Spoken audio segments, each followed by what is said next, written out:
process. Whatever idea you have the ability to grow the idea. The problem is that most people have no idea what the process of growing something is. They don't understand it. They don't get it. None of that. And so I'm going to teach you guys the process to growing, to growing, to growing, to growing. Let me see what this looks like on Instagram real quick. Let me go to my other page just to make sure. One day I'm gonna have an assistant that helps me with lives and stuff like that, so I don't have to check these things myself. And is it actually live? I don't think I'm actually live on Instagram. It says it is. It's lying.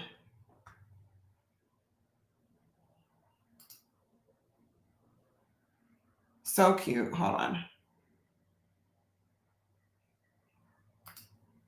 Oh, so weird. So yeah, y'all go ahead and like it and share it. So I'm going to teach you guys the process to growing, right? And the reason being is that sometimes we give up, and I see a lot of people give up on their ideas because they don't understand the process to growing. And so they have these really high expectations. And when reality sets in and slaps us in the face, it's like, I don't even know if I want this. And they quit right before they're about to have a breakthrough. And I hate that. And it really is because no one teaches people that. They teach you what to do, but they don't teach you how to deal with the feelings that come with what you're doing and the strategy behind it, and like the process you're going to go to are going to go through in order to be successful at that thing. And so when you don't teach someone the process to growth, they always end up quitting. Now, quitting doesn't mean you just say, I'm shutting down, I'm leaving this job, I'm leaving whatever, right? You can mentally quit before you physically quit. There's a lot of y'all are at your work job right now, and you mentally quit this job 3 years ago. Now you're there just collecting a check. You're just collecting the check. Your job, some of y'all's bosses don't even know all you're doing is collecting unemployment. Right? I read this thing on Gallup. So one of the things that I always do every year is I read this Gallup poll called The State of the Workplace. And I love watching it and I love looking at it because it really states the state of the workplace. And that is where a lot of my business comes from, helping business owners develop their employees, helping business owners relate better to their employees and do what they need to do to get the motivation and the performance out of their team. So I haven't even done a deep dive into this research for this year because it comes out once a year. But right now they said employee engagement is so low that it's cost the world over 9 billion. I'm sorry. This is crazy. $8.9 trillion in gross domestic product, meaning that less work. There's been so much non-output. There's been such a lack of output in the workplace worldwide that it's cost the world $8.9 trillion. Meaning for every person that's like, man, I don't even feel like doing nothing. For every person that's just at work, they're not really doing anything, they're not producing anything, it's gotten so bad worldwide that there's less money flowing around, less resources, less work being done, right? The fewer people that decide to go to work, the less corporations can serve customers. Then you think about it like this, right? You go into a restaurant, maybe the food is good, but they don't have enough employees. So anytime you go into a place that doesn't have enough employees, service is going to get bad. Why? Because everyone that's there is overworked. Some of y'all, like, you're explaining my exact situation right now. So when you go in there, everyone there is overworked. They're tired, and sometimes it's just not enough hands to handle the demand of what's happening. One of my husband's good friends says, look, when you have children, and once the children start outnumbering the parents, everything's out of hand. Like if there's only 2 parents in the house, but there's like 6 kids there, things have already gotten out of order because there's no way that two people can really handle the number of kids that are there. It's the same thing with employees, to where if you have all this work coming in and there's not enough employees, you already know that the quality and the service, they're going to go down. And then when you go there, although what the product can be great, when the service level goes down, next thing you know, you're not going there as much. Then the business has even less money, and then they have less money to invest in employees and training and benefits and all these things. And it's just like a downward cycle. Okay. And a big part of that engagement is that I found is that there's not enough development happening in businesses, and enough people aren't being developed or seeking development. What they'll do is just go and get training. Training is how to do something, but you've got to be able to manage your mindset and your emotions for whatever it is you're looking to do. And I don't care what it is you're trying to do. Some of y'all are about to get married or desire to get married. You're still going to have to learn how to manage your emotions and your mindset in your marriage. So you can get training and be like, okay, I did this, I did that. But when he or she says something crazy to you, how are you going to respond? Or when they have a bad day or they have a bad year, how are you going to manage your mindset? If you don't learn those skills and you're not developing yourself in those areas of how do you support someone that's going through depression? How do you do all these other things? You'll end up tearing down the thing that you want, not because the thing is bad, but just because you were just never developed in that area.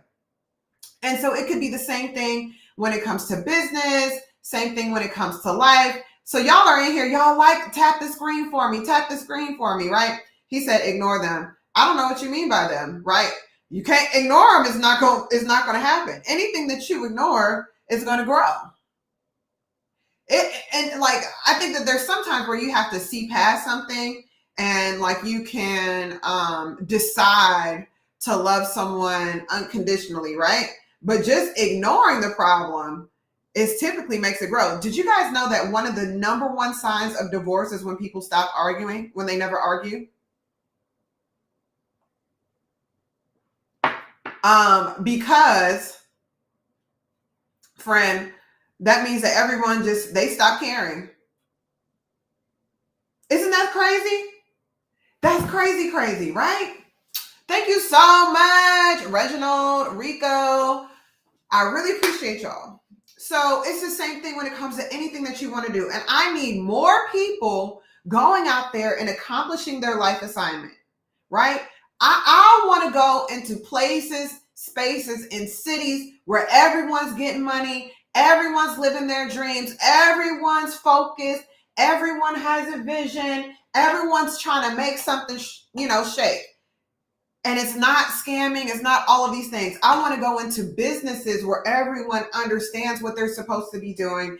Everyone has the proper mindset, everyone has the skill, everyone has the support, everyone's being empowered. That's where I want to go. And so that's why I started my business, and that's what I'm doing right now. So I just started taking on clients of helping them to develop their employees. But I got today's topic because after receiving feedback from everyone, from my clients, from their team members or whatever, I realized that many of you guys don't understand the process to growth. Thank you guys so much for liking it. Many people don't understand the process to growth. And so you end up quitting or getting frustrated or getting anxious or getting down on yourself. Even worse, the worst thing that I've noticed is that when you're in the growth process, because you don't understand the process, and when you start having those dips, you guys start beating yourselves up. Everything was just so terrible, and I just made this mistake, and then I didn't even do this, and I didn't get the money, I didn't close this sale, or I messed up with this client, and, I lost money my first week, or, whatever that thing is, you just start beating yourself up about it. Not recognizing that, friend, this is just part of the process.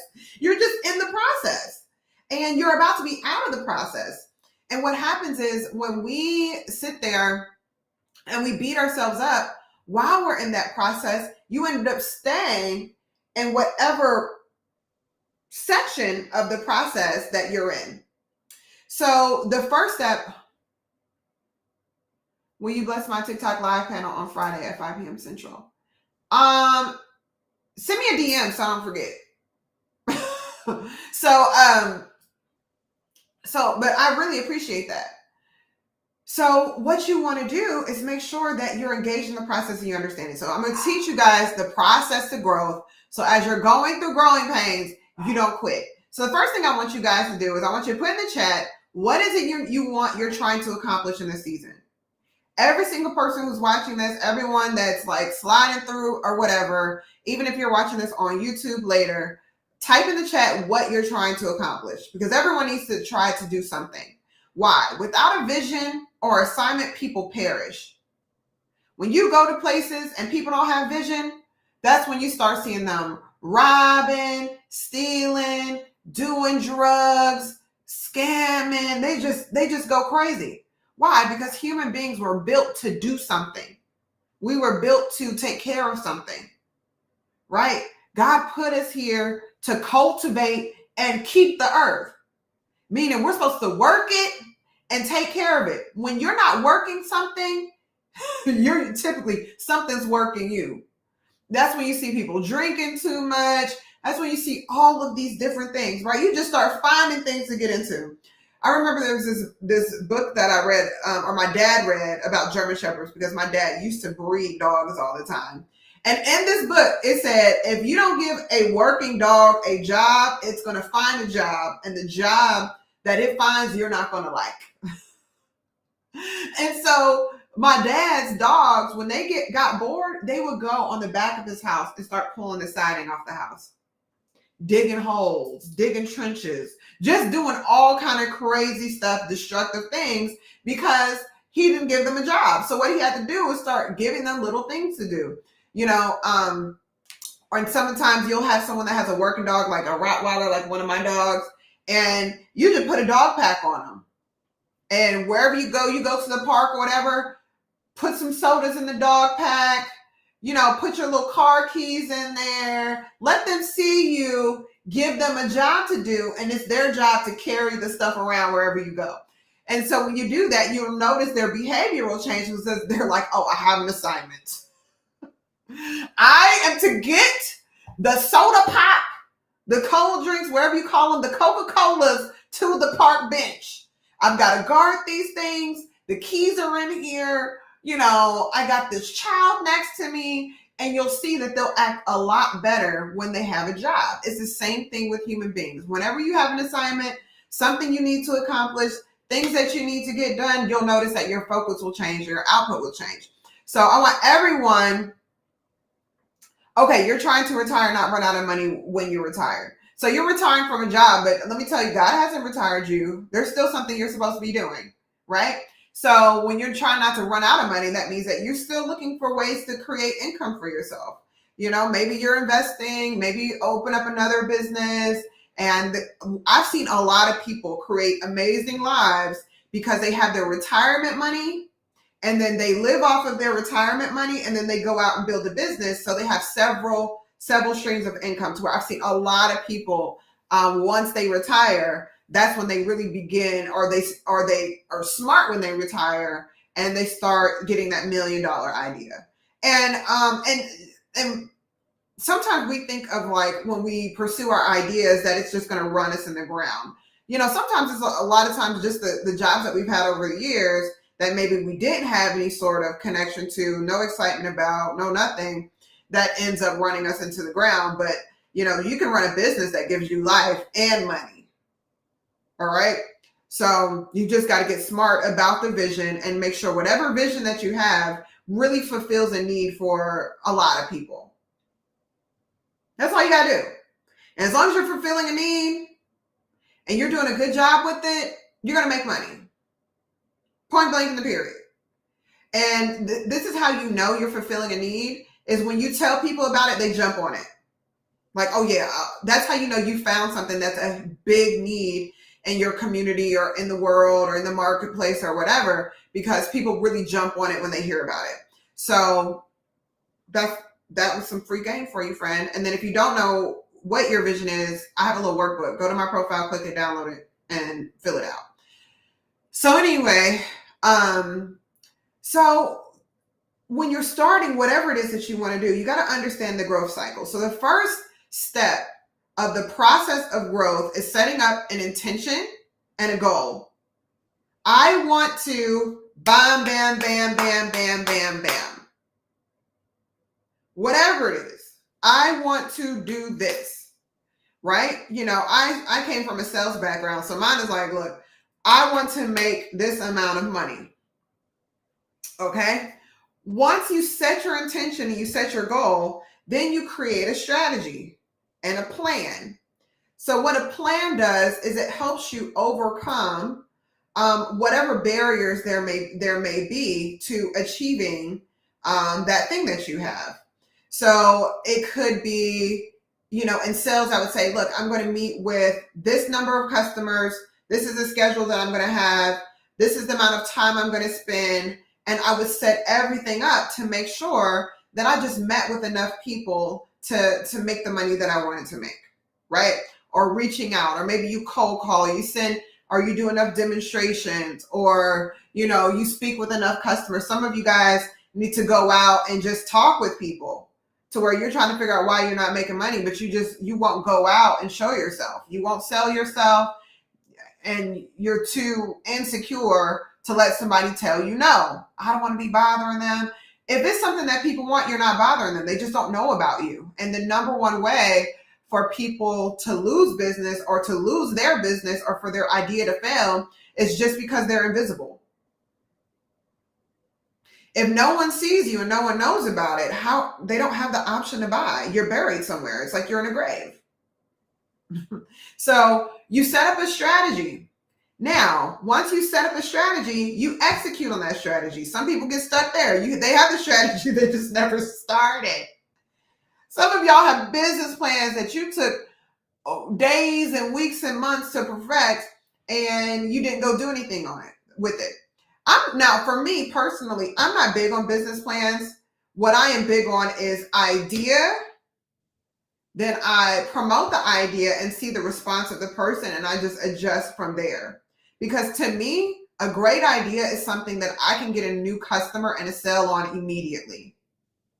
That's for me. If I can build it, create it, and someone's like, I want that, boom, to me, that's my business plan. And I just continue to adjust from there. Okay. So anyway, so then you go and you execute on said idea. Y'all with me? This is easy. Now, the next step to the growth process is once you execute on said idea, then what you do is you go back and you just reevaluate. What went well? What didn't go well? What could get a little bit better? What was the feedback? What did people say? Whatever. And then you get the feedback and you re-strategize and then you execute again. Then you rinse and repeat everything. You execute again. Then you set new goals. Okay, well, this is what I did. Based on that, this is what I'm going to do. Stop. Go back. I need to turn this off. Turn off. So then you go back and then you set new goals and new intentions. And then you just continue to go and go and go and go until you slowly but surely hit all of your goals. Now notice every single time you're setting all of these new goals. So maybe when you first start your business, sometimes people will set a goal that's so crazy high that you don't even have the information to understand how to hit that goal. So the first thing is, look, can I get some customers? That should be your first goal. Just set a goal. I don't care if it's 5 customers. If you want to start a restaurant, maybe you go on Uber Eats and you set up a ghost kitchen on Uber Eats. Hey, can I get 5 people to buy from this restaurant to buy my food? Right? Okay, cool. Next week we're going to get 10. What can we do to get 10? Maybe you put a sponsorship. Maybe you do this. Maybe you put something on Instagram or Facebook in your city. Maybe you go somewhere, hand out some food or whatever, and be like, look, find us on Uber Eats, da da da da da. And see, look, based on that stuff, did 5 people order? If I handed out food at 1 p.m. in small amounts, were people placing orders by 4? Then you reassess. What do people like about it? What they didn't like about it? And you just continue to set new goals. Now, in between there, what's going to happen is you're going to learn more about what works and what doesn't work. Maybe you'll figure out, hey, maybe my pricing's off, right? Maybe a lot of people aren't willing to pay this price, but they're willing to pay that price. Or maybe my price is too low, because sometimes you can set a price that's too low and someone's like, this is bad quality. So you go back and you reassess. Now, this is why you have to really make sure that you have your confidence as you're growing, because someone with low self-confidence will see a result and will identify with the result. Y'all, I see it happen all the time. I see it happen all the time. Someone will go out and have some sort of negative result, right? Whether it might be that not a lot of people bought or whatever, right? And then they'll say, well, I'm bad. I'm terrible at this. Maybe I'm not supposed to be a business owner or whatever. And they use that as evidence as to why they shouldn't do it. And it's really just that they have low self-confidence. You begin to identify with the result.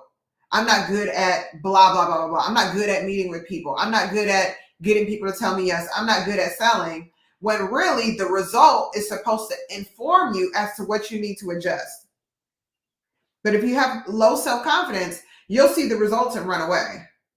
But if your confidence is there, you'll use the result as data to analyze and then make adjustments and then execute on the new strategy. Okay, every time I said this, someone said, nah, I don't want it. Okay, well, how do I need to do this differently? Or sometimes it could be certain locations. You know, it could be in certain markets, in certain places, right? Maybe the way that you approach customers in a certain location works really well, but in another location, it works terribly. Maybe the customer base is different. So you have to learn how to adjust based on the results that you're seeing. And then you make the adjustment, which is your new strategy. You go out and execute on that, and then you get even more information. So that is the growth process. You start off with what you want to do. You set up a strategy. Now, I like simple strategies, okay? Simple strategies, because I'm going to go through this process over and over and over again. And every time I adjust, I implement another strategy on top of what already worked. So to me, a simple strategy is something that you can go out and execute immediately. Meaning you don't need to go and purchase a million trillion different things. Like if you have a certain business and you're like, okay, these are my customers. A simple strategy would be, hey, you just go out and talk to businesses that are your type of customers. Maybe you have some sort of business or something product that you're offering to restaurants. A simple strategy is you get in your car and you go talk to managers at all those restaurants. It doesn't require you to put a $10,000 investment in it. You can go out and speak with them, and they're going to tell you whether or not they would need it and why. They're going to give you the data to execute and to go back to rinse and repeat and to readjust your strategy. Is this making sense to y'all? Thank you guys so much for the likes. Is this making sense to you guys? So whatever idea you have, select a simple strategy, something that you can go and execute on immediately. Meaning you can come up with the idea and you can get in your car, on the internet or whatever, and pitch it to someone immediately. You get the feedback, and during this process, what's cool is you're going to get some customers and you're going to not get some customers. Pay attention to who you didn't get. Figure out why they didn't buy from you. Why they didn't want to go with the program. What it was that they didn't like. And you readjust your strategy and keep what was working for the people who did buy it, keep it, and figure out, okay, how can I tune this to where maybe some of these other people who said no, I can support them. And then you'll have a larger percentage of people that are like, oh yeah, this makes perfect sense. But the beginning stages are the launch stage, so you can get the feedback. And so that's the growth process. And then you just keep going through that process until your goals that you've reached are bigger and bigger and bigger and bigger and bigger. The problem is that people don't have an understanding of the process of growing an idea, and then they quit on themselves, but like before they even have a chance to do it. Growth typically happens incrementally. But sometimes when we start something, we have a vision of where we want it to go. And then when we get the vision of where we want it to go, we are immediately hit. I'm laughing because this was me too. We are immediately hit with exactly how far we are away. Sorry if you're watching on YouTube. I'm kind of playing with the camera a little bit. My bad. But we're immediately hit with how far we are from the goal. It sucks. But that's what happens. We get immediately hit with it. So let's say you start this business. You're like, look, I need this to pay all my bills. I need this to do this. I need to make XYZ number of dollars a month. As soon as you start and you go out and you make 2 sales, you're like, that is nowhere close to $20,000 a month. This isn't going to work. Not recognizing that you will get to 20, 30, 40, 50, 60, 70, 80, 100K, whatever, $1 million a month, but you're not going to get there all at once. You need to go through the cycle of building the business, reassessing, reevaluating, implementation, adjusting, all of these different things so you can learn the business. And how do you learn the business? You're really learning. You learn the business by learning your customer. And you figure out what it is that they want. So for instance, I have a jewelry company, right? And I started it because I just hate boring jewelry. And so in the process of buying it, right? Now for me, I'm not really big on like crazy with fashion brands because it requires a heavy amount of investment. But if that's your thing, that's your thing, right? And, just know that the profit margins aren't going to be, 90, 85, 90%. The profit margins are going to be somewhere between like 20, 30. Most people who run fashion brands run the fashion brand with the expectation of getting a 30% return. And on the high end, 40, 50%. Now, if you're making a lot of sales or you're like someone like Fashion Nova or something like that, so you have crazy amount of sales, then that 20 to 30% adds up a lot. But I'm just saying, I like things that have a way higher profit margin because I don't want to have to spend a lot of money to make a lot of money. But for this particular business, I love it because it's something I love to do. I can do pop-up shows, I can do online or whatever, and it's just super fun for me. And one thing that I noticed was people weren't really buying a lot of hoops from me. But you have to go through the process of offering a product to see what it is that people are going to buy. So there weren't a lot of people that were buying that. So I learned my customer. Now people buy stuff like this and things like that from me all the time. And I know it's because it's different. When people see hoops, they're like, I can get hoops anywhere. I can go to beauty supply and get a pair of hoops for $1. And so I learned like, look, I don't offer hoops unless they are just crazy big. Like crazy different, crazy this or that. And I may just have like 1 or 2.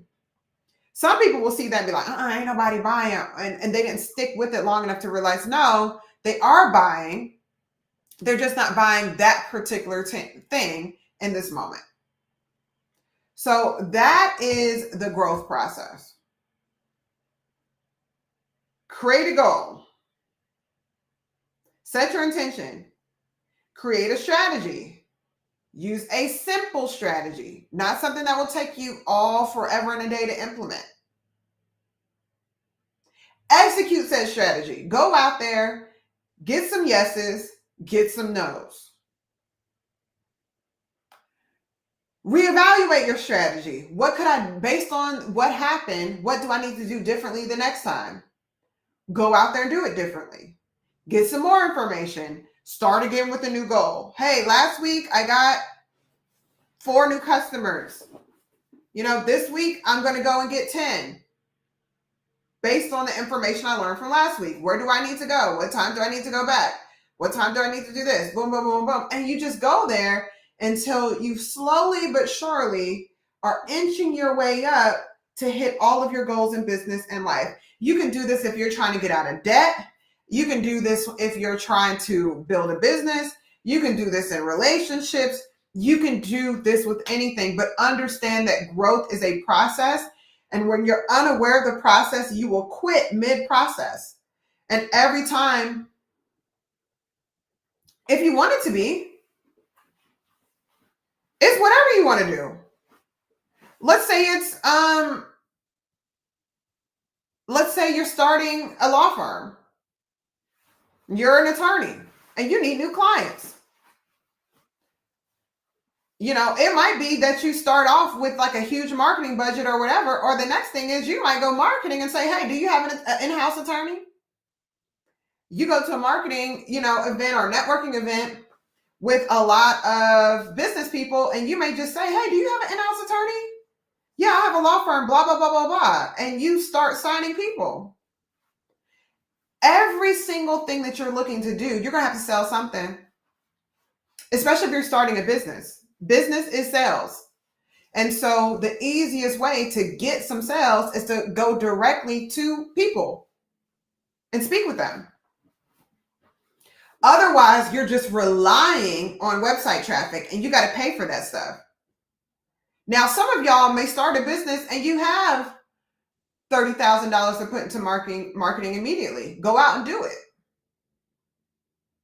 But even if I have that kind of cash to put into it, I typically will put more of my money into having a sales team than necessarily marketers. Because I love direct sales where you can just go out and talk with someone and close a deal, because it's the cheapest way to get new business. The purpose of a business is to get clients, not to just market. And marketing has a very, very high expense when it comes to getting business, meaning you got to pay for a lot of new customers. I like the beginning phases to be something that doesn't require me to pay for a lot of customers. I want the beginning portions of a business to require sweat equity, because everything that comes in the beginning is profit. And when you first start something, the biggest hurdle is making money. And typically when most businesses start something, they don't have any money. And so I'm not really big on people going into crazy debt trying to make money, because really the first stages of a business, the first stages of any role is trying to figure it out. And I don't like to make a lot of investment in the figure it out stage. I've learned my lesson from that. Y'all learn from me. When you're in the figure it out stage, don't go out there and put $1 million trillion into everything. Don't do it. Figure it out first. And then when you have it figured out and you have your methods, that's when you go and spend the money. If you don't believe me, squeeze me. My dad used to say that all the time. You don't believe me, squeeze me. I don't even know what that means, if I'm being honest. If I'm being completely honest, I have no idea what that even means. But yeah, I used to do door-to-door sales too. Business to business, everything. And let me tell you, there's nothing you can't learn about business from that, because you'll never be afraid of marketing yourself. So when you have your own product, you're not afraid to go and deliver it to people. You'll call them, tell them about it. Hey, da, da, da, da, da. And the worst thing that can happen is a no. So, but I'm saying this to say, I have been doing work developing you guys as employees, and if you have a team and you need some help developing them and teaching them this mindset, this is one of the first things that I taught them. And it's because a lot of your people are quitting or mentally quitting because they think they're just bad at the job. And they don't understand that there's a process to growing. There's a process to getting something done. And so they're quitting early in the process. They're giving up. They're beating themselves up early in the process because they don't have the right expectations. Do you know where frustration comes in and when people get let down? People are disappointed solely when expectation doesn't meet reality. So you have this high expectation and you go out and reality doesn't hit it, and reality's here. Everything that's in between is disappointment. So what you have to do is have the proper expectations. That doesn't mean that you create low goals. That's not what that means. It means you understand and you have a healthy view of what's expected. And so when people go and they learn something new, they typically don't have the right expectations. It can be in dating. If you think you're going to marry the first person you meet, you're going to be disappointed. Like, one of the things I tell some of my girlfriends or ladies that are in my Bible study or whatever is that it's a no until it's a yes. So expect, for a lot of people that you meet and a lot of people you go on dates with are going to be a no. And when you expect, like, hey, this is going to be a process, I'm going to meet a lot of people, I'm going to go on a lot of dates, people are going to set me up, and it's never going to work until it is that person. Then your expectations change completely different. But if you think, hey, you're going to go out on one date and find your husband or wife and everything's going to be fine, you're going to start getting bitter because you don't have the right expectations. Now, does that happen? Yes. But you don't start off with that expectation. You start off with, hey, it's a no until it's a yes.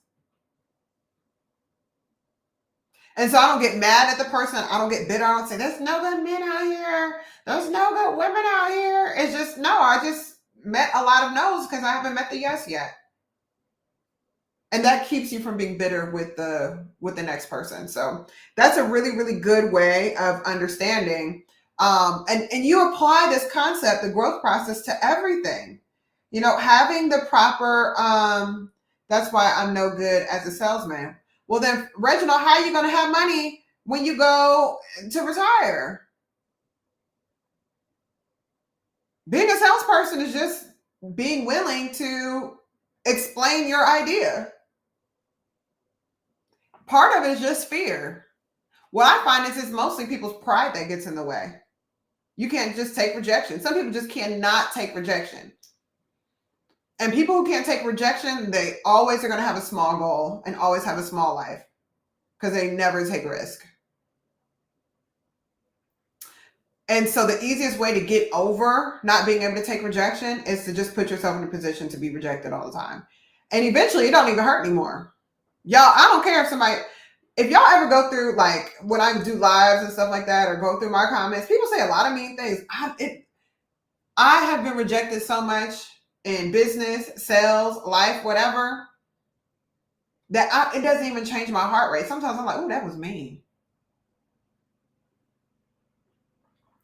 It's just because I've been rejected so much. I remember calling my dad, y'all. This is so funny. I remember calling my dad crying about a guy. This was like I was living in California. This guy broke up with me, and I was like boo-hooing, telling this story, and then another thing, and I was just telling my dad about how hurt I was. And the beautiful part was that he listened. He listened to every word. And do you know how hard it is for a dad to listen to their daughter cry for an hour and a half and tell a story for that long? That's a lot of listening. Okay, most men, they're not trying to listen to their wives for that long. So I'm calling them, whatever. And do y'all know what he said by the end of the conversation? Y'all, I promise y'all that this man said this. I was hoping for 401k and Social Security. Reginald, let me tell you something. Where this world is going, you will not be able to rely on that. I am saying this prophetically. We have now stepped back into Yannick the minister. Where the world is going, you are not going to be able to rely on that and live comfortably and to live well. If you rely on that, in about 10 years, you're going to be a greeter at Walmart. I'm just telling you the truth. And I want you to remember this moment. Keep this. I hope that this hits your heart and that this is a seed in your heart. You will not be able to do that. Nope. I mean, you can, but it's going to hurt. And look at the general climate of where things are going, right? And how people are viewing and seeing each other. We are now in a society where most people lack a lot of compassion. Like, we live in a society where you see someone homeless and you just step over them and just say, wish it wasn't you. So when it comes down to vote for like the elderly, do we raise taxes? Do we do this? They're on the street. They're like, and to where they're going to start cutting more and more benefits. If you don't believe me, look at military benefits and where those have gone. Y'all, if someone were to join the military right now and they go into World War V and they participate in World War III, 4, 5, 6, and 7, ask me what kind of benefits they get now, what their retirement looks like, what their medical benefits are like, what their benefits are for their children. And these are people who worked, who served the country, they served, they protected, they gave their lives 20 plus years. And look how much they've cut down on military benefits. Do you think they're going to start giving more benefits to elderly people? Do you see how much they're cutting down? You better read the sign of the times. Like the good Lord and Prince said, you're going to have to figure out something, friend. I'm just saying that. And you can choose not to listen. And when you go to pray, I promise you, the Lord may be like, you remember that girl told you that on live? You're going to be like, Lord, why didn't you tell me? He's going to be like, look, that you got on a live, on TikTok live, on June the 12th, and I sent a messenger to tell you prophetically where the world was going and that you couldn't sit down for nothing. And you were supposed to be like Moses. And Moses died on his feet. God took him standing up and let him watch his people go into the promised land. And then he died working. Now, he didn't die a slave, but he died doing something. That's where you want to be, where you're still doing something. And you rest whenever you feel like it. But Social Security and your pension ain't going to do it. At 12:26 p.m. Let me tell you, there's times where I'll go and be like, Lord, why do you tell me? Like, I said so-and-so, they told you. And I'll be like, you know what? You sure did. They really told me. Why do you think I'm doing this? It's going to be so important for business owners, for leaders, entrepreneurs, or whatever. Everyone's going to have to be on point and do better than what they've been doing before, because things are going to become more difficult, not easier. Things are getting harder. And it's not like a doomsday type of conversation. It's just, there used to be times where we could just kind of slide by. And they're not allowing for that anymore. Oh, what did my dad say? Look, okay. So I called my dad. Thank you for bringing me back to the conversation, Mike. Okay, thank you for bringing me back to the conversation. So after I was done crying about this guy rejecting me, breaking up with me, he didn't look at me. There was no FaceTime then, but he stopped and he said, Yannick. I was like, what? He's like, everybody not gonna want you.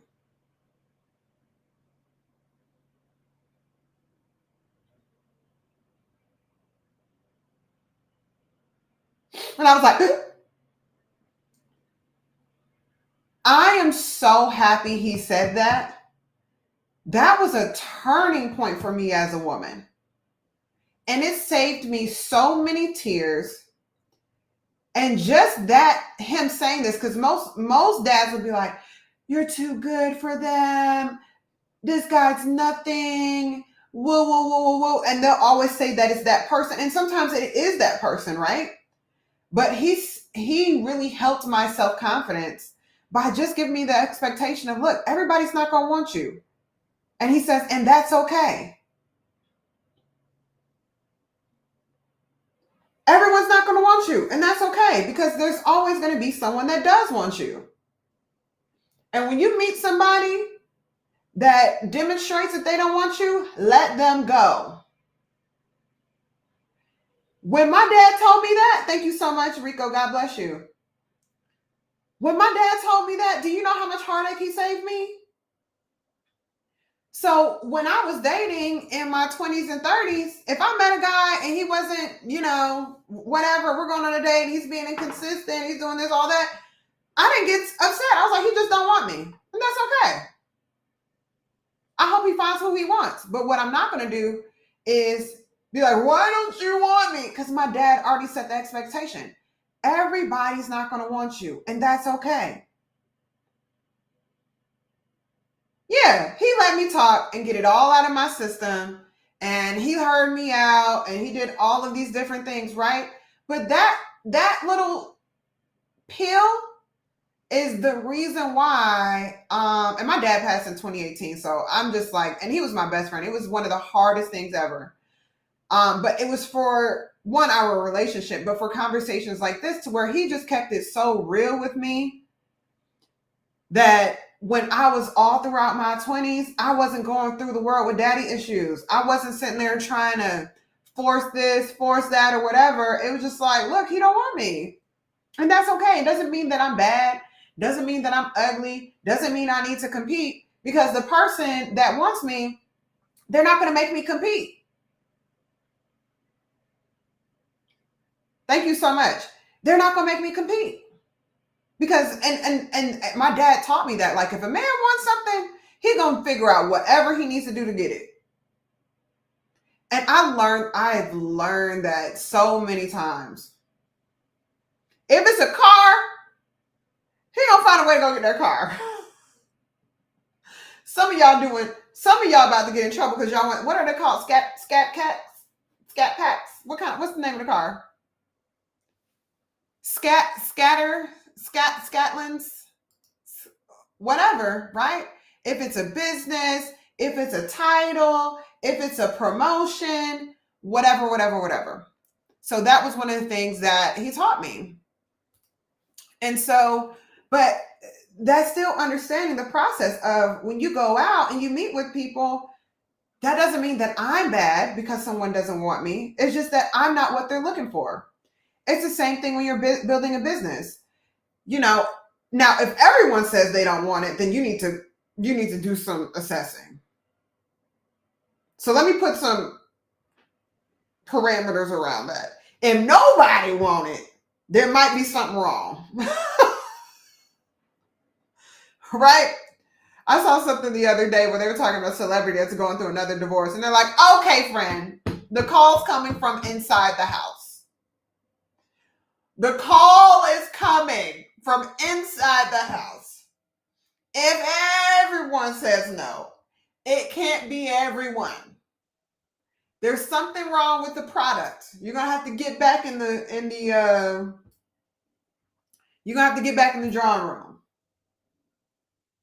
But just because everyone doesn't want it doesn't mean that it's bad. And you can make adjustments from there, right? So, and it's the same thing for, if you're trying to look for a specific type of job, if you're going for a specific type of career, you're going for a promotion, you're doing whatever, don't allow rejection to make you think that it's just not for you. Sometimes you're looking for a specific type of match. So sometimes you'll go into a job, and obviously you want to have the proper decorum, right? And you want to make sure that, you just want to make sure the decorum is on point.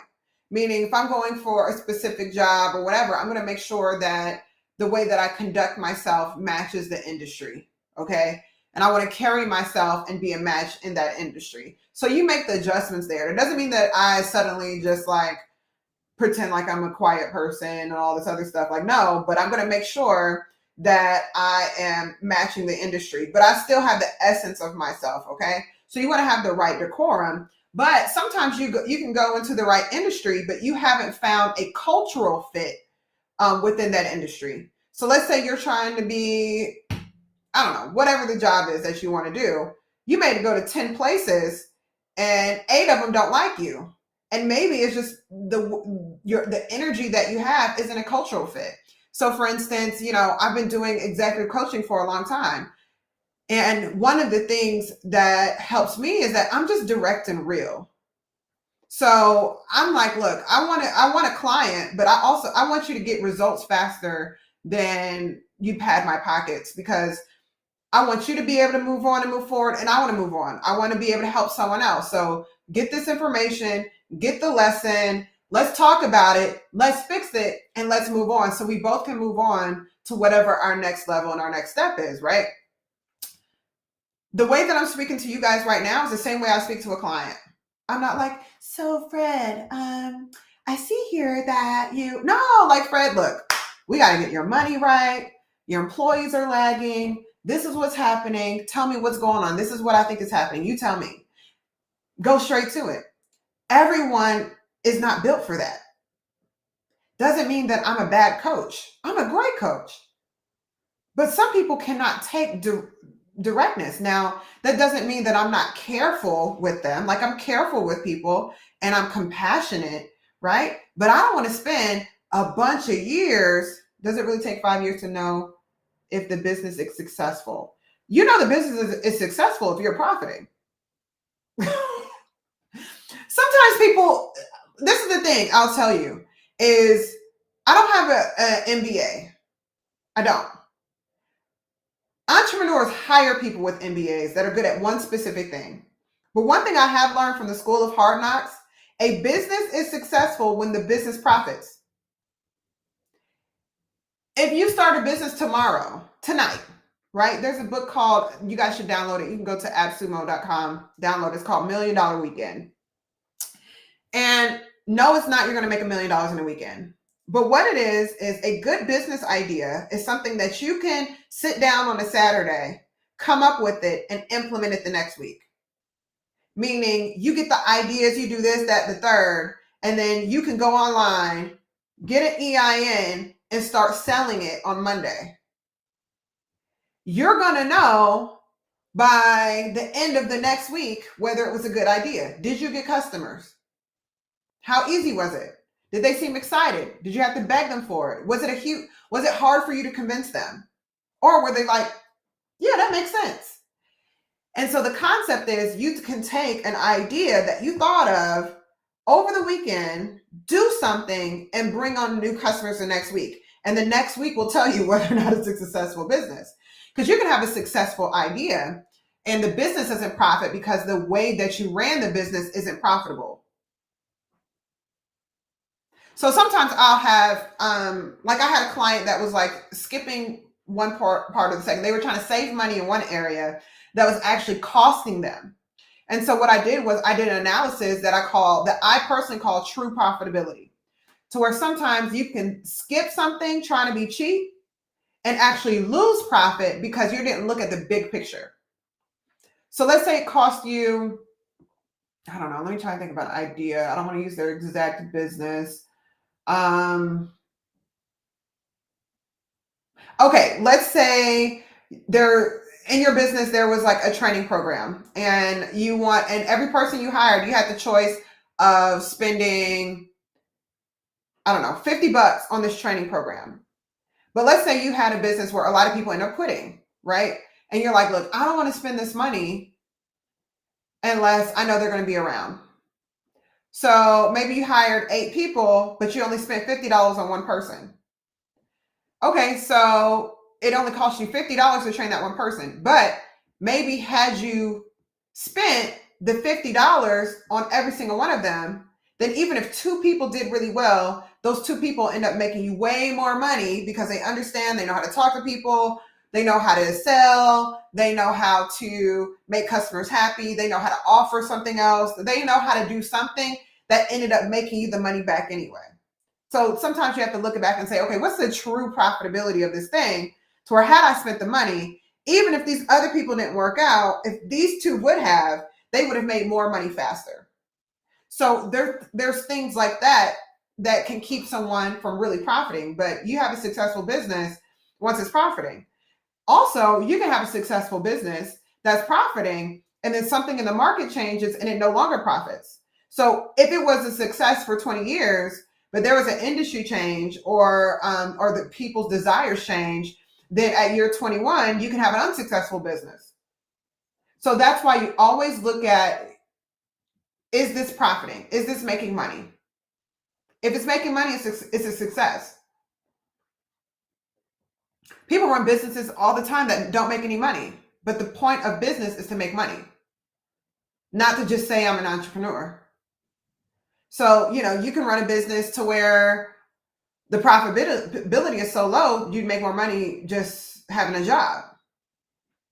The point of business is to make money. Unless you're like, look, like there's times where I'm like, look, I know there was a time where I was like, do I do this or do I just go get a job? But I knew at that point, God was telling me, no, do this thing, take the time. Like that was 2023 for me. Take the time, rebuild, rebuff, do whatever I need to kind of reconfigure you.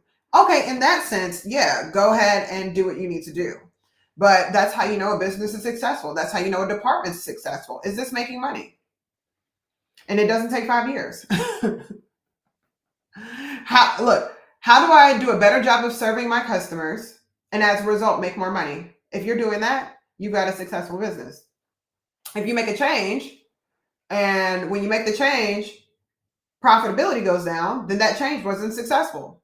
Now, there's also this thing called a J curve. All right. And so, gosh, and because I don't want you to get confused. So a J curve, do I need this piece of paper right here? No, this is an old date. So a J curve looks like this. You literally make a J. All right. And then if you're on YouTube, you can see it. It's a J. Or you actually can't see it that well, but I'll hold it closer to the camera so you can see. There's a J. All right. So whenever you make a change to something, new idea, new this, new that, anytime you make a change, usually things get a little bit worse and then it starts getting better. You don't grade whether it's working when you're in this phase, right? And this is with everything. It's like you guys ever go on a weight loss plan and you start dieting and exercising and maybe in like the first week you gain weight and the next thing you know, you just start shredding pounds. It's like that with everything. You make a change, it gets a little bit worse, then it gets better. It could be something like when I'm coaching people, sometimes business goes down a little bit and then it goes up with employees. And it's really just like it's just the learning process. When you start something and it's like rocking, you're like, hold on. It's that adjustment process of this new thing where you're still messing up. You're trying to figure it out. This is like the awkward phase of something when everyone's trying to figure that out. So during this time, your profits may go down. But once you get past that and people kind of get it and you give it some room, you go there. And any change you make, typically it takes 2 weeks to see the results of it. So those first 2 weeks, you're kind of like, and sometimes what people will do is they'll revert back to what's old because they didn't give themselves enough time to see the results of it. And then you can continue and eventually it gets here and then it's here and then it's here. And then maybe something else changes and you need to go through this process again. And you just do that over and over and over again until you have made a successful change. So that's the process. So no, it does not take 5 years to figure out if a business is successful. Now, it may take 5 years for you to build that thing up to where you want it to be. Whenever I have an idea and people eat it up like that, I know it's going to be a successful business. Right? And the thing is that, and if I don't have to go out and buy customers, if I don't have to go out and buy customers and I can just talk with people and they buy it, I know it's a good idea. So I'll build and then I'll go and get all the free business, right? And then once I get to the point where I've reached as far as I can reach, I've referred as far as I referred, then I might go and put some dollars into marketing. But I want to see how many customers can I get with the fewest amount of marketing dollars as possible. That doesn't mean that I'm not willing to invest, but I want to make sure my marketing strategy is so on point that it doesn't cost me a lot of money. I've made that mistake before in the past where you just go and pour all this money into marketing, you get customers, but you just end up breaking even. The point of business is to profit, to serve customers so well that you can make a profit, and to have an idea that fills a need so well that you make a profit. And people ask, well, how do you know what kind of business to start? What do people around you, what do you notice that people need a lot? And out of all of those needs, and when you look at what's missing that you know people need, like when you go around, what do people say? Man, this neighborhood really needs this. This neighborhood really needs that. Why nobody doing that? Why nobody doing that? All the things that people complain about, right? If that's something that you can see yourself fulfilling the need, and you feel like it's in alignment with your gifts, and it's in alignment with your skills, then do that. That's the business that you start, because the point of business is to make a profit. You get your profit, and then you go pursue your passion.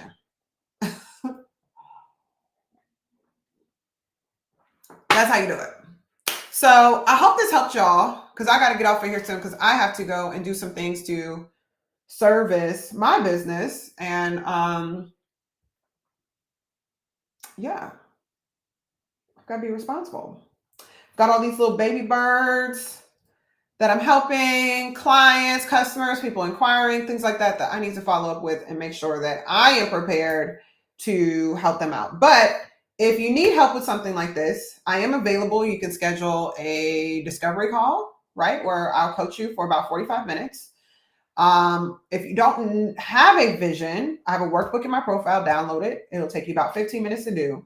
But everyone needs to be doing something. If you're not doing something, I promise you are finding new ways to get in trouble. You're finding new ways to spend all your money. You are finding new ways to waste your time. All right.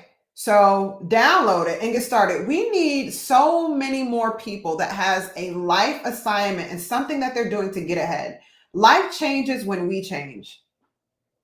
Our lives change when we start doing better. Our lives change when we personally take control over it. If you want something different, do something different, but get intentional about it. Don't think it's going to fall in your lap. Those days are over. And you may have already gone through a season where God allowed things to just fall in your lap. But once you're out of that season, you're out. He's like, okay, it's time to fly now. I have this, this is the last thing I'm going to say, and then I'm going to get off. So there was a bird that built this nest in my carport. And she'd sit on her eggs or whatever. And it was the coolest thing to see, because I'd never seen the process of like watching this bird. And at first I felt good. I was like, you feel safe enough. Like there's something around our home where you feel safe enough to build this nest here, you know, and that showed me that the energy is good. Like you trust your kids with me. So she put up this nest, laid her eggs. She sat on the eggs. So I watched her sit on them, watch her build the nest, whatever. She sits on the eggs. She comes back every year, but I'm taking it down because this year was bad. There was a bad storm. All the birds like got knocked out of the nest and ended up falling on the ground and dying. And then I saw these dead baby birds and it made me sad. So I'm moving her nest. So that this year's the last season because I can't handle that. I said, girl, homegirl, you're gonna have to find a better place. All right. So, but anyway, when the birds hatch, when they're babies, every time they hear a sound or they feel someone approach, they just open their mouths. And they literally just sit in the nest with their mouths open. They can't see yet. They can't do anything. They just sit with their mouths open. And what they're doing is they're waiting for mom to come and just drop food down. And so sometimes you can make a noise and the only thing you see them do is open their mouths and then food drops in.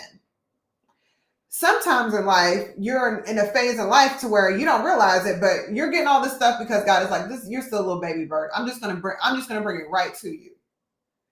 But eventually what ends up happening is once they get to a certain phase, mom stops feeding them.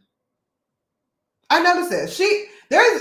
They just got to a certain phase to where once they were like fully grown and they had food, she stopped coming. And then what ended up happening was she might come back in and kind of mess up the nest a little bit to where they're like, look, you're either going to fly or you're going to fall out. Now, this last time they fell was because this really bad storm came. And I think one of the birds that was in that nest, he was a little crazy to where he was always moving and pushing around. It was just a little too early, and I think he ended up getting them knocked out. But anyway, and so by the time they're fully grown, she stops bringing food, and she actually starts making the nest less comfortable. So it forces them to fly out. And I'm saying that to say, sometimes things have gotten hard because you still think you're in that baby bird phase and you thought things were just supposed to come to you when really it was just God's grace during that season. But now it's time for you to fly and nothing's coming, but you're still sitting there with your mouth open. So get a vision, do something different, and start the process. Whatever it is that you want to do. You know, if you're sitting there like, man, I need some more money, right? What can you do to make money that's legal and that serves the community? Do that. Just literally go and do that. Implement it. Figure it out. And don't let your pride get in the way. Rejection is a part of the growth process. You don't really learn. You do learn something, but you don't really learn much. What you need to know when people say yes. All of your real information that you get on how to improve comes from when people say no. Because what people hate on gives you data and allows you to adjust something. When people say yes, we just take the money, do it, and go. But you really scale from paying attention to the people that say, I don't like that. Same thing to where if you're in a relationship and the relationship doesn't work out, right?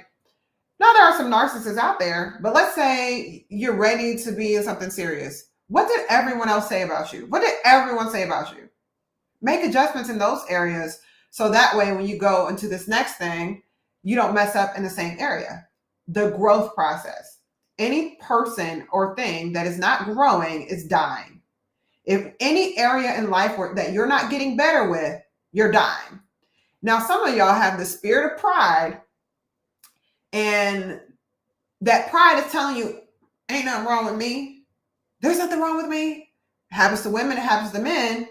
And usually it's just a little scheme to make sure that area of your life dies, that you suffer in that area. Whatever area of life you have pride with, to where you can't receive any feedback and you refuse to be wrong in, you can't get rejected in, that's normally an area of your life that's going to die. So you have to fight against that pride because you don't want anything you have pride with, you'll die in that area. Or that area will die. If you have pride in your relationships will die. If you have pride about money, or if you go to work and you always have pride, no one can tell you anything, your career is going to die. And usually that's attached to your financial life. Your financial life will die. It's just a matter of time. How do I know that? I can look back in every area of my life where I've been prideful and that area has always died. May not have been immediately, but it always dies. And what you don't want to do is make the adjustment too late to where that thing can't be revived. God can get you through anything, but you don't want it to be where you got to be laid out on the floor before you do it. If people give you advice about your health and it's your pride that's getting in the way, your health will die. Your body will die on you. So anyway, if you guys need help with any of that, if you need help developing your employees, schedule a call with me, send me an email. The link's in my bio. Explain to me the type of business you have, what you need help with, and then we'll see what we can do. If you need a vision, download the workbook. It's easy. It's only $15. It'll take you 15 minutes, 15 to 30 minutes if I'm being honest. But you've been on here for like an hour an hour. So you got 15 minutes. Fill it out and get started. Remember the $1 Million Weekend example. Take one weekend, one day, 15 minutes, come up with an idea, implement it tomorrow, implement it next week. Get some customers. If you're able to get some customers with it, it's a good idea. And then start the growth process. And then if you want coaching, there's a link in my bio. You can schedule a coaching session with me. Y'all have a good day. I got to go work now. Bye.